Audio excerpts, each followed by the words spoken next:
I was like, profound. yeah, you know, because that's where you find your life, right? Is you got your deepest desires and your darkest fears, and you're somewhere in the middle, kind of jumping between them, you know.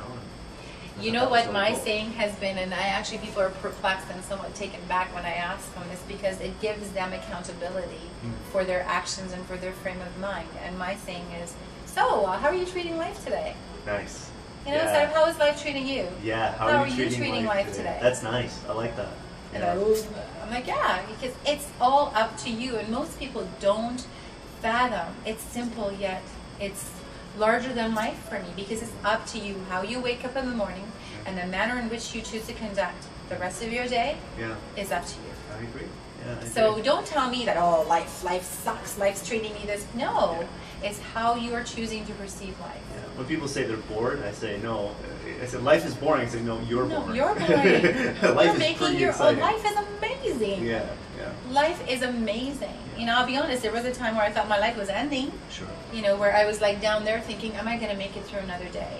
Because I was bombarded. I couldn't breathe. You know, and there was one time in my life, and people that know me know this, where I contemplated ending it that night, 4 o'clock in the morning. I thought, I can't take on anymore. You know what kept me going the very next morning? My kids.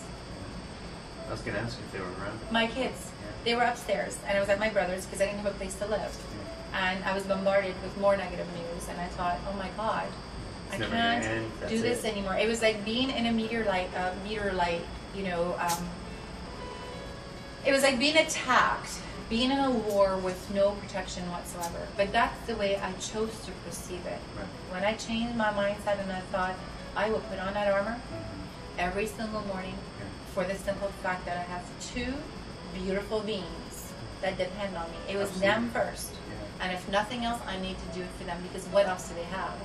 They have nothing else. I mean, they had no connection to anybody in the family, no connection to their father. It was me and the few beautiful spirits that I have, and this is my home. This is my family. They were the people that stepped up. You know, Sensei Ivan stepped up. He's like my brother. You know, and the close friends, my girlfriend Helen, you know, my girlfriend Rita at the time, you know, I'm Gail, CJ, Nikki, they stepped up. You know, I have a sisterhood here, and they're like, we got this, just so I could breathe. You know, and I'll never ever forget the love, the passion. You know, you can never at the end of the day forget where you came from either, because the second you do, you get larger than life, and you end up right where you started. You know, remember the people that have been there for you. Remember the people that are, I mean, even when it comes to parenting, you know, believe it or not, I know a lot of us get closed-minded, and I was one of them. You know, I didn't want any advice from my parents, you know, for obvious reasons. I didn't want any parenting advice from my ex's parents for obvious reasons. But, you know, I also remember being closed-minded to some of the other advice that was coming at me. Sure, just out of habit maybe. But, you know, out of protection, I didn't want, and maybe I was a little too much. I didn't want to say the wrong thing. I didn't want to do, and at the end of the day, I mean, I can acknowledge that now. You're going to say the wrong thing. You're going to do the wrong thing. But, you know, when you do have people that come up to you with advice, take it with a grain of salt. You know, cycle through it, take what applies to you, and diminish what doesn't.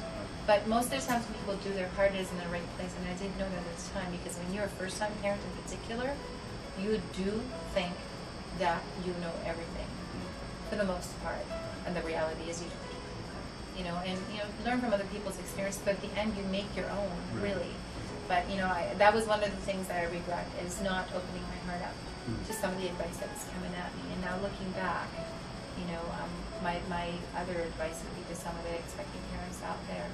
You don't have to take advice from everybody, but you know, do listen to what other people's experiences have been. I mean, at the end, you're going to make your own. It's your journey, your lessons, your experiences. But sometimes it's good to know, because you know what that does. What it would have done for me. Remember I told you at 2 o'clock in the morning, am I the only one? What it would have done for me is it would have made me realize you're not alone. There are so many other moms, so many other parents, so many other couples that are going through the exact same journey as you are. That's kind of what this is for, you know, is to kind of give people that you're not alone. Not only are they not alone, but there's people that have come out okay.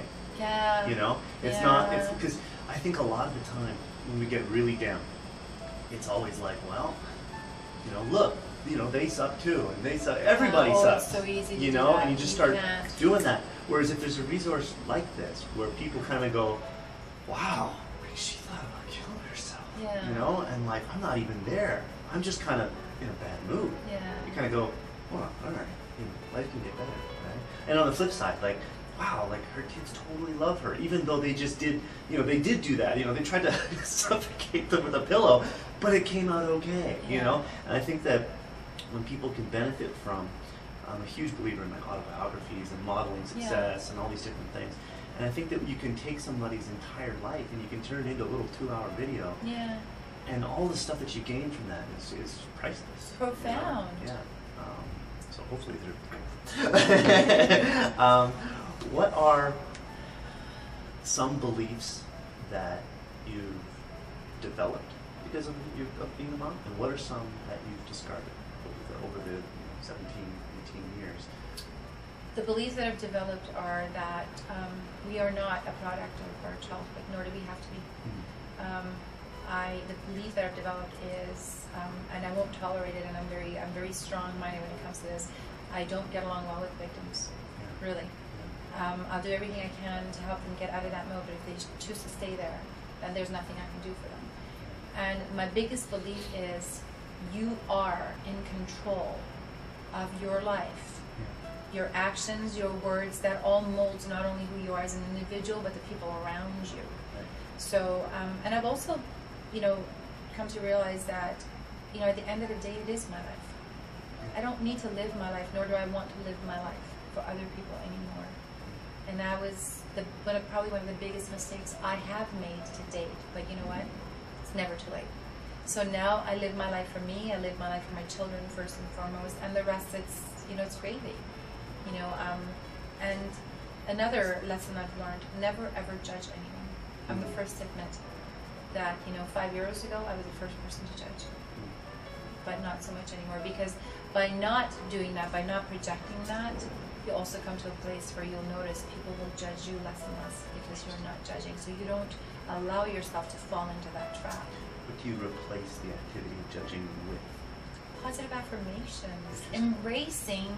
I'm grateful for everything, like right down to, you know, having that last toothpick in my bag of toothpicks before I go and have it. Seriously, everything to me is a blessing. I'm grateful for everything because I'm now in a position to be grateful, whereas before I wasn't. You know, when you've gone through what I've gone through, I mean, I was a millionaire, had it all. You know, I would get other people. I'm grateful for being able to pump gas into my own car. I stand up like, hey, I'm putting gas in my own car. Yeah. You know, I'm grateful for the simplest things, you know, for walking in and hearing my bird chirp and my son coming up, to things that I don't take for granted anymore, yet at one point in my life I did. For sure. You know, so gratitude. Yeah, just gratitude. Gratitude. There isn't enough of that. And focusing on the positive, because when you focus on the positive, no matter how little or how big, positive is always a lot more powerful, can be, than negative. It diminishes. There's no room for that stuff. You know, if you just constantly strive on living a positive life and by leading by example. But you know, again, without this sounding, I do that for me first and foremost, and how it projects onto my children and other people around me, it's a blessing. But you know, it's where I need to be, it's where I need to be, where I choose to be, and where I will continue to be. I'm not saying that there's not going to be negative stuff thrown at me. Bring it on. You know, because I feel like I'm somewhat ready. I mean, there might be issues that are going to come at me that I may not need to not know how to deal with. But for the most part, There's a lot of people that believe that the word problem comes from the word to throw forth. And it's we put our own problems in our path to grow from. I haven't even used that word. It's so when you just said the problem. It actually sounded foreign to me. Yeah, I was like, what's that word again? Honestly, it sounded foreign because I choose to see everything. Challenge is my choice of word, me you know, too. because with challenges there are triumphs. You know, when you're challenged, there's always a vision. You know, you're like, okay, how am I going to make it through this? You know, and you deal with that challenge. When you see problem, just sounds dark. I agree. I totally heavy. agree. I totally agree. It sounds ugly. And I think you and I are in a constant position of reframing other people's focus in that way. Where they'll go, yeah, I'm having a problem with the roundhouse kick. What's the challenge? What's the You challenge? know, and you got to kind of do that, because I think problem is, like you say, it's so negative. It is.